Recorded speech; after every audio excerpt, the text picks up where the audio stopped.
ಅಮೆರಿಕದ ಅಧ್ಯಕ್ಷ Donald Trump table ಮೇಲೆ ಬಿದ್ದಿರುವ ಆ 25 ಪುಟಗಳ ಸ್ಫೋಟಕ ರಿಪೋರ್ಟ್ನಲ್ಲಿ ಭಾರತದ ಪುಣೆ, ಗುಜರಾತ್ ಮತ್ತು ಚೆನ್ನೈ ಹೆಸರು ರೆಡ್ ಲಿಸ್ಟ್ ನಲ್ಲಿ. ಚೀನಾ ಮಾಡ್ತಿರುವ ಬರೋಬ್ಬರಿ 25 ಲಕ್ಷ ಕೋಟಿಗೂ ಅಧಿಕ ಮೌಲ್ಯದ ಅಕ್ರಮ ಕಳ್ಳದೊಂದಿಗೆ ಭಾರತ ಸಾಥ್ ಕೊಡ್ತಿದೆ ಅಂತ ಅಮೆರಿಕ ಗಂಭೀರ ಆರೋಪ ಮಾಡಿದೆ. ಅಷ್ಟಕ್ಕೂ ಮೇಡ್ ಇನ್ ಇಂಡಿಯಾ ಸ್ವಾಂಪ್ ಹಿಂದೆ ಚೀನಾ ಮಾಡ್ತಿರುವ ಆ ಮಹಾ ಮೋಸ ದೇಶವನ್ನೇ ದಂಗುಪಡಿಸಿದೆ. ಎಸ್, ಅಮೆರಿಕದ ಡೊನಾಲ್ಡ್ ಟ್ರಂಪ್ ಆಡಳಿತವು ಭಾರತದ ಸೇರಿದಂತೆ ವಿಶ್ವದ 40ಕ್ಕೂ ಹೆಚ್ಚು ಪ್ರಮುಖ ಟ್ರೇಡಿಂಗ್ ಪಾರ್ಟ್ನರ್ಸ್ಗೆ ಒಂದು ಬಿಗ್ ವಾರ್ನಿಂಗ್ ಅನ್ನು ಕೊಟ್ಟಿದೆ. ಚೀನಾ ದೇಶವು ಅಮೆರಿಕದ ಆಮದು ಸುಂಕದಿಂದ ತಪ್ಪಿಸಿಕೊಳ್ಳಲು ಮಾಡುತ್ತಿರುವ ಅಕ್ರಮ ಕಳ್ಳಾಟಕ್ಕೆ ಈ ದೇಶಗಳು ಪರೋಕ್ಷವಾಗಿ ನೆರವಾಗುತ್ತಿವೆ ಅಂತ ಅಮೆರಿಕ ಗಂಭೀರ ಆರೋಪ ಮಾಡಿದೆ. ಅಷ್ಟಕ್ಕೂ ಈ ಗ್ರೇಟ್ ಟ್ರಾನ್ಸ್‌ಶಿಪ್ಮೆಂಟ್ ಸ್ಕ್ಯಾಮ್ ಅಂದ್ರೆ ಏನು? ಭಾರತದ ಯಾವ ಪ್ರೊಡಕ್ಷನ್ ಬೆಲ್ಟ್ ಈ ರೇಸ್ ನಲ್ಲಿದೆ? ಅಮೆರಿಕ ತಂದಿರುವ ಆ ಎಐ ಶೀಲ್ಡ್ ಅಸ್ತ್ರವೇ? ಈ ಎಲ್ಲ ರೋಚಕ ಹಾಗೂ ಪ್ರಮುಖ ಮಾಹಿತಿಯನ್ನ ಈ ವಿಡಿಯೋದಲ್ಲಿ ಸಂಪೂರ್ಣವಾಗಿ ನೋಡ್ತಾ ಹೋಗೋಣ ಬನ್ನಿ.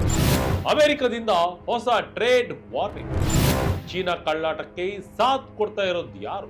ಎಸ್, ಮೊದಲು ಅಮೆರಿಕದ ವೈಟ್ ಹೌಸ್ ಬಿಡುಗಡೆ ಮಾಡಿರುವ ಆ ಸ್ಫೋಟಕ ರಿಪೋರ್ಟ್ ಬಗ್ಗೆ ಸಿಂಪಲ್ ಆಗಿ ಹಾಗೂ ಡೀಟೇಲ್ ಆಗಿ ಅರ್ಥ ಮಾಡಿಕೊಳ್ಳೋಣ. ಅಮೆರಿಕದ ಅಧ್ಯಕ್ಷ ಡೊನಾಲ್ಡ್ ಟ್ರಂಪ್ ರವರ ಟಾಪ್ ಟ್ರೇಡ್ ಅಡ್ವೈಸರ್ ಆಗಿರುವ ಪೀಟರ್ ನವರೋ ರವರು ದಿ ಗ್ರೇಟ್ ಟ್ರಾನ್ಸ್‌ಶಿಪ್ಮೆಂಟ್ ಸ್ಕ್ಯಾಮ್ ಅಂದ್ರೆ ಮಹಾ ರವಾನೆ ಹಗರಣ ಎನ್ನುವ ಹೆಸರಿನಲ್ಲಿ ಬರೋಬ್ಬರಿ 25 ಪುಟಗಳ ವರದಿಯನ್ನ ರಿಲೀಸ್ ಮಾಡಿದ್ದಾರೆ. ಈ ವರದಿಯ ಪ್ರಕಾರ ಕಮ್ಯುನಿಸ್ಟ್ ಚೀನಾ ದೇಶವು ಅಮೆರಿಕ ಹೇರಿರುವ ಭಾರಿ ಇಂಪೋರ್ಟ್ ಟ್ಯಾಕ್ಸ್ ಗಳಿಂದ ಬಚಾವಾಗಲು ಬರೋಬ್ಬರಿ 40ಕ್ಕೂ ಹೆಚ್ಚು ದೇಶಗಳ ನೆರವಿನೊಂದಿಗೆ ತನ್ನ ಎಕ್ಸ್ಪೋರ್ಟ್ ಅನ್ನ ಲಾಂಡ್ರಿಂಗ್ ಮಾಡ್ತಾ ಇದೆ, ಅಂದ್ರೆ ಅಕ್ರಮವಾಗಿ ಬೇರೆ ದೇಶದ ಲೇಬಲ್ ಅಡಿಯಲ್ಲಿ ಮಾರುಕಟ್ಟೆಗೆ ನುಗ್ಗಿಸ್ತಾ ಇದೆ ಎಂದು ತರಾಟೆಗೆ ತೆಗೆದುಕೊಂಡಿದೆ. ಭಾರತ ಮಾತ್ರವಲ್ಲದೆ Canada, European union, Japan, Mexico, ದಕ್ಷಿಣ ಕೊರಿಯಾ, ತೈವಾನ್ ಮತ್ತು ವಿಯೆಟ್ನಾಂ ದೇಶಗಳು ಈ ಲಿಸ್ಟ್ ನಲ್ಲಿ ಮುಂಚೂಣಿಯಲ್ಲಿವೆ. ಚೀನಾ ಕಳ್ಳಾಟದ ಅಸಲಿ ಗೇಮ್ ಪ್ಲಾನ್, ರಿಲೇಬಲಿಂಗ್ ಹಾಗೂ ಸ್ಕ್ರೂ ಡ್ರೈವರ್ ಫ್ಯಾಕ್ಟರೀಸ್. ಮೊದಲನೇದಾಗಿ ಈ ಟ್ರಾನ್ಸ್‌ಶಿಪ್ಮೆಂಟ್ ಲಫಡ ಹೇಗೆ ನಡೆಯುತ್ತದೆ ಅನ್ನೋದನ್ನ ನೋಡ್ತಾ ಹೋಗೋಣ. ಇದರ ಹಿಂದೆ ಇರುವ ಅಸಲಿ ಗೇಮ್ ಪ್ಲಾನ್ ಏನು ಎಂಬುದನ್ನು ನೋಡ್ತಾ ಹೋಗೋಣ. 2018ರಲ್ಲಿ ಟ್ರಂಪ್ ರವರ ಮೊದಲ ಪ್ರೆಸಿಡೆನ್ಸಿ ಕಾಲದಲ್ಲಿ ಚೀನಾದ ಅನ್ಯಾಯದ ವ್ಯಾಪಾರ ನೀತಿಗಳನ್ನ ಕಂಟ್ರೋಲ್ ಮಾಡಲು ಅಮೆರಿಕವು ಸೆಕ್ಷನ್ 301 ಟ್ಯಾರಿಫ್ ಅಂದ್ರೆ ಭಾರಿ ಸುಂಕಗಳನ್ನ ಹೇರಿತು. ಇದರ ಬೆನ್ನಲ್ಲೇ ಚೀನಾ ಕಂಪನಿಗಳು ಈ ಕಳ್ಳದಂಧೆಗೆ ನಾಂದಿ ಹಾಡಿತು. ಚೀನಾದಲ್ಲಿ ತಯಾರಾದ ವಸ್ತುಗಳನ್ನು ನೇರವಾಗಿ ಅಮೆರಿಕಕ್ಕೆ ಕಳುಹಿಸಿದರೆ ದೊಡ್ಡ ಪ್ರಮಾಣದ ಟ್ಯಾಕ್ಸ್ ಬೀಳುತ್ತದೆ ಎಂಬ ಕಾರಣಕ್ಕೆ ಅವುಗಳನ್ನ ಮೂರನೇ ದೇಶಗಳಿಗೆ ರವಾನೆ ಮಾಡಲಾಗುತ್ತದೆ. ಅಲ್ಲಿ ಸಣ್ಣ ಪುಟ್ಟ ಮರು ಪ್ಯಾಕಿಂಗ್, ರೀಲೇಬಲಿಂಗ್, ರೀಇನ್ವಾಯ್ಸಿಂಗ್ ಮತ್ತು ಚಿಕ್ಕ ಪುಟ್ಟ ಅಸೆಂಬ್ಲಿಯನ್ನ ಮಾಡಲಾಗುತ್ತೆ. ಮೇಲ್ನೋಟಕ್ಕೆ ಇದು ಪ್ರಾಡಕ್ಟ್ ಬೇರೆ ದೇಶದಲ್ಲಿ ತಯಾರಾಗಿದೆ ಎಂಬ ಭ್ರಮೆಯನ್ನ ಸೃಷ್ಟಿಸಲಾಗುತ್ತದೆ, ಆದರೆ ಒಳಗಿರುವ ಅಸಲಿ ಚೈನೀಸ್ ಕಂಟೆಂಟ್ ಮಾತ್ರ ಹಾಗೆ ಇರುತ್ತೆ. ಅಮೆರಿಕದ ಪ್ರಿಫರೆನ್ಷಿಯಲ್ ಟ್ರೇಡ್ ಆಕ್ಸೆಸ್ ಅಗ್ಗದ ಕಾರ್ಮಿಕರು, ವೀಕ್ ಕಸ್ಟಮ್ಸ್ ಹಾಗೂ ಮುಕ್ತ ವಲಯಗಳಿರುವ ದೇಶಗಳನ್ನ ಚೀನಾ ಬಹಳ ಚಾಲಾಕಿತನದಿಂದ ಅವಕಾಶವಾದಿ ಗುರಿಗಳನ್ನಾಗಿ ಬಳಸಿಕೊಳ್ತಾ ಇದೆ ಎಂದು ನವರು ತಮ್ಮ ರಿಪೋರ್ಟ್ ನಲ್ಲಿ ಒಟ್ಟು ಮಾಡಿ ತೋರಿಸಿದ್ದಾರೆ. ಭಾರತದ ಪ್ರಮುಖ ಕಾರಿಡಾರ್ ಮೇಲೆ ಕಣ್ಣು. Pune, Gujarat, Chennai belt target. ಇನ್ನು ಎರಡನೇದಾಗಿ ಈ ವರದಿಯಲ್ಲಿ ಭಾರತದ ಹೆಸರು ಹೇಗೆ ಬಂದಿದೆ ಮತ್ತು ಅದರ ಮೇಲಿನ ಆರೋಪವೇನು ಎಂಬುದನ್ನು ನೋಡೋಣ ಬನ್ನಿ. ಭಾರತವನ್ನ ಅಮೆರಿಕದ ಈ ಹೊಸ ಮೌಲ್ಯಮಾಪನದಲ್ಲಿ ಡೈವರ್ಸಿಫೈಡ್ ಸ್ಕೇಲ್ ಲೀಡರ್ಸ್ ಅಂದ್ರೆ ಟೈರ್ 1 ಕ್ಯಾಟಗರಿಯಲ್ಲಿ ಇರಿಸಲಾಗಿದೆ. ಭಾರತದ ಮೇಲೆ ನೇರವಾಗಿ ಯಾವುದೇ ಹೊಸ ಸುಂಕವನ್ನ ಈ ವರದಿ ಘೋಷಿಸುತ್ತಿದ್ದರೂ ಭಾರತವನ್ನ ಚೀನಾದ ಟ್ರಾನ್ಸ್‌ಶಿಪ್ಮೆಂಟ್ ಎನೇಬಲರ್ ಅಂದ್ರೆ ಈ ಅಕ್ರಮ ಕಳ್ಳಾಟಕ್ಕೆ ದಾರಿ ಮಾಡಿಕೊಡುತ್ತಿರುವ ಪ್ರಮುಖ ದೇಶಗಳಲ್ಲಿ ಒಂದು ಎಂದು ಬಲವಾಗಿ ಉಲ್ಲೇಖಿಸಲಾಗಿದೆ. ವಿಶೇಷವಾಗಿ ಭಾರತದ ಪ್ರಸಿದ್ಧ ಪುಣೆ, ಗುಜರಾತ್, ಚೆನ್ನೈ ಪ್ರೊಡಕ್ಷನ್ ಬೆಲ್ಟ್ ಅನ್ನ ವೈಟ್ ಹೌಸ್ ನೇರವಾಗಿ ಟಾರ್ಗೆಟ್ ಮಾಡಿದೆ. ಈ ಕಾರಿಡಾರ್ ಮೂಲಕ ಚೀನಾದಿಂದ ಬರುವ ಪಂಪ್ಗಳು ಮತ್ತು ಕಂಪ್ರೆಸರ್ಗಳು ದೊಡ್ಡ ಪ್ರಮಾಣದಲ್ಲಿ ಅಬ್ಸರ್ವ್ ಆಗ್ತಾ ಇದ್ದಾವೆ.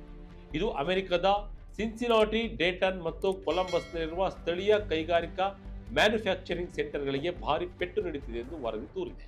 ಅಂದ್ರೆ ಸರಳವಾಗಿ ಹೇಳುವುದಾದ್ರೆ ಪುಣೆಯಿಂದ ಹೊರಡುವ ಚೀನಾ ಪಂಪ್ ಮೇಲಿರುವ ಮೇಡ್ ಇನ್ ಇಂಡಿಯಾ ಸ್ವಾಂಪ್ ನೋಡಿ ಅಮೆರಿಕದ ಸಿನ್ಸಿನಾಟಿಯಲ್ಲಿ ತಯಾರಾಗಬೇಕಾಗಿದ್ದ ಪಂಪ್ಗಳ ಉತ್ಪಾದನೆಗೆ ಕುತ್ತು ಬರುತ್ತಿದೆ ಎಂಬುದು ನವರವರ ವಾದ.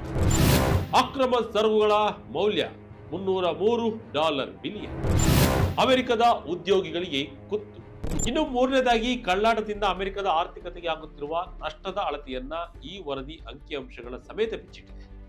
ಇಂತಹ ಅಕ್ರಮ ಟ್ರಾನ್ಸ್‌ಶಿಪ್ಮೆಂಟ್ ಸರಕುಗಳ ವಾರ್ಷಿಕ ಮೌಲ್ಯವು ಅಂದಾಜು $40 ಬಿಲಿಯನ್ ನಿಂದ ಬರೋಬ್ಬರಿ $303 ಬಿಲಿಯನ್ ವರೆಗೆ ಇರಬಹುದು ಎಂದು ವಿಭಿನ್ನ ಮೆಥಡಾಲಜಿಗಳ ಆಧಾರದ ಮೇಲೆ ಅಂದಾಜಿಸಲಾಗಿದೆ. ಗೋಲ್ಡ್ಮನ್ ಸ್ಯಾಕ್ಸ್, ಅಲ್ಟಾನಾ ಮತ್ತು ಎಕ್ಸಿಗರ್ ಹಾಗೂ US council of economic advisers ಗಳ ವರದಿಗಳನ್ನು ಆಧರಿಸಿ ಈ ಅಂಕಿಅಂಶಗಳನ್ನು ನೀಡಲಾಗಿದೆ. ಇದರ ಸೆಂಟ್ರಲ್ ಕೇಸ್ ಪ್ರಕಾರ ಅಂದಾಜು $75 ಬಿಲಿಯನ್ ಮೌಲ್ಯದ ಸರಕುಗಳು ಅಕ್ರಮವಾಗಿ ನುಸುಳ್ತಾ ಇದ್ದು, ಇದರಿಂದ ಅಮೆರಿಕ ಸರ್ಕಾರಕ್ಕೆ ಸುಮಾರು $19 ಬಿಲಿಯನ್ ನಿಂದ $26 ಬಿಲಿಯನ್ ವರೆಗೆ ಟ್ಯಾಕ್ಸ್ ಲಾಸ್ ಆಗ್ತಾ ಇದೆ.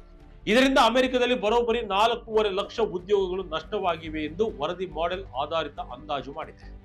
ವಿಯೆಟ್ನಾಂ ಮುಂತಾದ ದೇಶಗಳು ಕೂಡ ಈ ಸಪ್ಲೈ ಚೈನ್ ಡೈವರ್ಸಿಫಿಕೇಶನ್ ನಿಂದ ಬಿಸಿನೆಸ್ ಲಾಭ ಪಡೆದಿವೆ ಎಂದು ತಜ್ಞರು ವಿಶ್ಲೇಷಿಸಿದ್ದಾರೆ. ಕೃತಕ ಬುದ್ಧಿಮತ್ತೆಯ ಡಿಟೆಕ್ಟಿವ್ ಬಾರ್ಡರ್ ಎಐ ಮೂಲಕ ಕಳ್ಳಾಟಕ್ಕೆ ಬೀಳಲಿದೆ ಬ್ರೇಕ್. 4ನೇದಾಗಿ ಈ ಸಮಸ್ಯೆಯನ್ನು ಮಟ್ಟ ಹಾಕಲು ಟ್ರಂಪ್ ಸರ್ಕಾರವು ತಂತ್ರಜ್ಞಾನದ ಮಹಾ ಅಸ್ತ್ರವನ್ನ ಪ್ರಯೋಗಿಸಲು ಹೊರಟಿದೆ. ಅಮೆರಿಕದ ಕಸ್ಟಮ್ಸ್ ಮತ್ತು ಬೋರ್ಡ್ ಪ್ರೊಟೆಕ್ಷನ್ ಜೊತೆ ಸೇರಿ ವೈಟ್ ಹೌಸ್ ಒಂದು ಎಐ ಎನೇಬಲ್ಡ್ ಅಂದ್ರೆ ಕೃತಕ ಬುದ್ಧಿಮತ್ತೆ ಆಧಾರಿತ ಡಿಟೆಕ್ಟಿವ್ ಬಾರ್ಡರ್ ಸಿಸ್ಟಮ್ ಅನ್ನ ಜಾರಿಗೆ ತರ್ತಾ ಇದೆ. ಈ ಹೊಸ ಪ್ಲಾಟ್ಫಾರ್ಮ್ ಇಂಪೋರ್ಟರ್ಸ್ ಡಿಕ್ಲೇರ್ ಮಾಡಿರುವ original shipping rules, component content, factory capacity, container markings ಹಾಗೂ ಎಕ್ಸ್ರೇ ಇಮೇಜ್ಗಳನ್ನ ಮಷಿನ್ ಲರ್ನಿಂಗ್ ಮೂಲಕ ಸ್ಕ್ಯಾನ್ ಮಾಡಿ ಹೈ ರಿಸ್ಕ್ ಕಾರ್ಗೋವನ್ನ ತಕ್ಷಣವೇ ಪತ್ತೆ ಹಚ್ಚಿದೆ. ಇದರೊಂದಿಗೆ ಜೂನ್ ತಿಂಗಳ ಎಕ್ಸಿಕ್ಯೂಟಿವ್ ಆರ್ಡರ್ ಪ್ರಕಾರ ತಪ್ಪು ಮಾಹಿತಿ ನೀಡುವ, ಮಿಸ್ ಕ್ಲಾಸಿಫೈ ಮಾಡುವ ಅಥವಾ ಅಂಡರ್ ವ್ಯಾಲ್ಯೂ ಮಾಡುವ ಇಂಪೋರ್ಟ್ ಗಳಿಗೆ 1 ವರ್ಷ ಹಿಂದಿನಿಂದ ಹಿಡಿದು ರೆಟ್ರೋಸ್ಪೆಕ್ಟಿವ್ ಟ್ಯಾಕ್ಸ್ ಅಂದ್ರೆ ಹಿಂದಿನ ಆದೇಶದ ಮೇರೆಗೆ ತೆರಿಗೆ ವಿಧಿಸುವುದು ಹಾಗೂ ಹೆವಿ ಪೆನಾಲ್ಟಿಯನ್ನು ವಿಧಿಸಲು ಟ್ರಂಪ್ ಸರ್ಕಾರ ಸಜ್ಜಾಗಿದೆ. ಉದಾಹರಣೆಗೆ ಚೀನಾದಿಂದ ಕಚ್ಚಾ ಸೇಬುಗಳನ್ನು ತಂದು ಭಾರತದಲ್ಲಿ ಕೇವಲ ಮೇಡ್ ಇನ್ ಇಂಡಿಯಾ ಬಾಕ್ಸ್ಗೆ ಹಾಕಿ ಅಮೆರಿಕಕ್ಕೆ ಕಳಿಸಿದ್ರೆ ಅದು ಭಾರತದ ಪ್ರಾಡಕ್ಟ್ ಆಗಲ್ಲ. ಕನಿಷ್ಠ 30ರಿಂದ 40% ಮೌಲ್ಯ ಭಾರತದಲ್ಲೇ ಸೃಷ್ಟಿಯಾಗಿರಬೇಕು ಅನ್ನೋದು ಅಮೆರಿಕದ ವಾದವಾಗಿದೆ. ಭಾರತ ಅಮೆರಿಕ ಮಧ್ಯಂತರ ಒಪ್ಪಂದದ ಮೇಲೆ ಎಫೆಕ್ಟ್. ಹಾಗಾದ್ರೆ ಭಾರತ ಮತ್ತು ಅಮೆರಿಕ ನಡುವಿನ ಟ್ರೇಡ್ ಡೀಲ್ ಹಾಗೂ ಬಿಸಿನೆಸ್ ಮೇಲೆ ಇದರ ಎಫೆಕ್ಟ್ ಏನು ಎಂಬುದನ್ನು ನೋಡೋಣ. ಸದ್ಯ ಭಾರತ ಮತ್ತು ಅಮೆರಿಕದ ನಡುವೆ ರೆಸಿಪ್ರೋಕಲ್ ಟ್ರೇಡ್ಗೆ ಸಂಬಂಧಿಸಿದ ಇಂಟೇರಿಮ್ ಅಗ್ರಿಮೆಂಟ್ ಅಂತಿಮ ಹಂತದಲ್ಲಿದೆ. ಆದರೆ ಭಾರತದ ಟ್ರೇಡ್ ಸೆಕ್ರೆಟರಿ ರಾಜೇಶ್ ಅಗರ್ವಾಲ್ ರವರು ಈ ಫ್ರೇಮ್ವರ್ಕ್ ರೆಡಿ ಇದೆ ಮತ್ತು ಸರಿಯಾದ ಸಮಯದಲ್ಲಿ ಸೈನ್ ಆಗಲಿದೆ ಎಂದು ತಿಳಿಸಿದರು. ಆದರೆ ವೈಟ್ ಹೌಸ್ನ ಈ ಹೊಸ ರಿಪೋರ್ಟ್ ರೂಲ್ಸ್ ಆಫ್ ಒರಿಜಿನಲ್ ವಿಚಾರದಲ್ಲಿ ಭಾರತದ ಮೇಲೆ ಇನ್ನಷ್ಟು ಕಠಿಣ ಪರೀಕ್ಷೆಯನ್ನು ಎದುರಿಸುವಂತೆ ಮಾಡಿದೆ. ಇನ್ನು ಮುಂದೆ ಯಾವುದೇ ಭಾರತೀಯ ಎಕ್ಸ್ಪೋರ್ಟರ್ ಚೀನಾದ ಇನ್ಪುಟ್ಗಳನ್ನು ಬಳಸ್ತಾ ಇದ್ರೆ ಆ ಪ್ರಾಡಕ್ಟ್ ನಿಜಕ್ಕೂ ಭಾರತದಲ್ಲಿ ಸಬ್ಸ್ಟಾನ್ಷಿಯಲ್ ವ್ಯಾಲ್ಯೂ ಅಡಿಷನ್ ಮತ್ತು ಮ್ಯಾನುಫ್ಯಾಕ್ಚರಿಂಗ್ ಆಗಿದೆ ಎಂಬುದಕ್ಕೆ ಬಲವಾದ ಸಾಕ್ಷಿಯನ್ನು ಒದಗಿಸುವುದು ಕಡ್ಡಾಯವಾಗಿದೆ. ಮತ್ತೊಂದೆಡೆ ಅಮೆರಿಕದ ಈ ಸುಂಕದ ಸಮರಕ್ಕೆ ಚೀನಾ ತೀವ್ರ ವಿರೋಧವನ್ನು ವ್ಯಕ್ತಪಡಿಸ್ತಾ ಇದ್ದು, ಅಮೆರಿಕವು ಚೀನಾದ ಬೆನ್ನಿಗೆ ಇರಿಯುವ ಪ್ರಯತ್ನವನ್ನ ಮಾಡ್ತಾ ಇದೆ ಎಂದು ತನ್ನ ಹಿತಾಸಕ್ತಿ ಕಾಪಾಡಿಕೊಳ್ಳಲು ತನ್ನ ಮತ್ತು ತಕ್ಕ ಹಾಗೂ ದೃಢವಾದ ಕ್ರಮಗಳನ್ನು ಕೈಗೊಳ್ಳುವುದಾಗಿ ಬೀಜಿಂಗ್ ಎಚ್ಚರಿಕೆ ನೀಡಿದೆ. ಭಾರತದ ಪ್ರಾಮಾಣಿಕ ಎಕ್ಸ್ಪೋರ್ಟರ್ಗಳು ಇನ್ನು ಮುಂದೆ ಚೀನಾದ ಬಿಡಿ ಭಾಗಗಳನ್ನು ಬಳಸುವಾಗ ಕಡ್ಡಾಯವಾಗಿ ಬಿಲ್ ಆಫ್ ಮೆಟೀರಿಯಲ್ಸ್ ಮತ್ತು ಒರಿಜಿನಲ್ ಸರ್ಟಿಫಿಕೇಟ್ಗಳನ್ನು ಪಕ್ಕಾ ಇಟ್ಟುಕೊಳ್ಳಬೇಕಾಗುತ್ತದೆ ಎಂಬ ಪ್ರಾಯೋಗಿಕ ಸಲಹೆಯನ್ನ ಕೊನೆಯಲ್ಲಿ ಸೇರಿಸಿ. ಒಟ್ಟಿನಲ್ಲಿ ಟ್ರಂಪ್ ಆಡಳಿತದ ಈ ಗ್ರೇಟ್ ಟ್ರಾನ್ಸ್ಶಿಪ್ಮೆಂಟ್ ಸ್ಕ್ಯಾಮ್ ವರದಿಯು ಭಾರತದ ಎಕ್ಸ್ಪೋರ್ಟ್ಗಳಿಗೆ ಮತ್ತು ಜಾಗತಿಕ ಮಾರುಕಟ್ಟೆಗೆ ಒಂದು ಬಿಗ್ ವಾರ್ನಿಂಗ್ ಸಿಗ್ನಲ್ ನೀಡಿದೆ. ಮೇಲ್ನೋಟಕ್ಕೆ ಇದು ಭಾರತದ ಮೇಲಿನ ನೇರ ಸುಂಕದ ವಾರ್ನಿಂಗ್ ಅಲ್ಲದಿದ್ದರೂ ಅಮೆರಿಕದ ಹತ್ತಿರ ಕಣ್ಣು ಭಾರತದ ಉತ್ಪಾದನಾ ಕಾರಿಡಾರ್ ಮೇಲಿದೆ ಎಂಬುದು ಇದು ಸ್ಪಷ್ಟಪಡಿಸುತ್ತದೆ. ಭಾರತ ಅಮೆರಿಕ ವ್ಯಾಪಾರ ಒಪ್ಪಂದದ ರೂಲ್ಸ್ ಆಫ್ ಒರಿಜಿನಲ್ ನಿಬಂಧನೆಗಳನ್ನ ಇದು ಇನ್ನಷ್ಟು ಬಿಗಿಗೊಳಿಸುವುದರಲ್ಲಿ ಯಾವುದೇ ಸಂಶಯವಿಲ್ಲ. ಮುಂದಿನ ದಿನಗಳಲ್ಲಿ ಜಾಗತಿಕ ವ್ಯಾಪಾರ ರಂಗದಲ್ಲಿ ಇದು ಯಾವ ರೀತಿಯ ರಾಜಕೀಯ ಮತ್ತು ಆರ್ಥಿಕ ತಿರುವುಗಳನ್ನು ಪಡೆದುಕೊಳ್ಳಲಿದೆ ಎಂಬುದನ್ನು ಕಾದುನೋಡುತ್ತದೆ. ಅಮೆರಿಕದ ಈ ಖಡಕ್ ರೂಲ್ಸ್ ಹಾಗೂ ಚೀನಾದ ಕಳ್ಳಾಟದ ಬಗ್ಗೆ ನಿಮ್ಮ ಅಭಿಪ್ರಾಯವೇ? ಕಮೆಂಟ್ ಮೂಲಕ ತಪ್ಪದೆ ತಿಳಿಸಿ.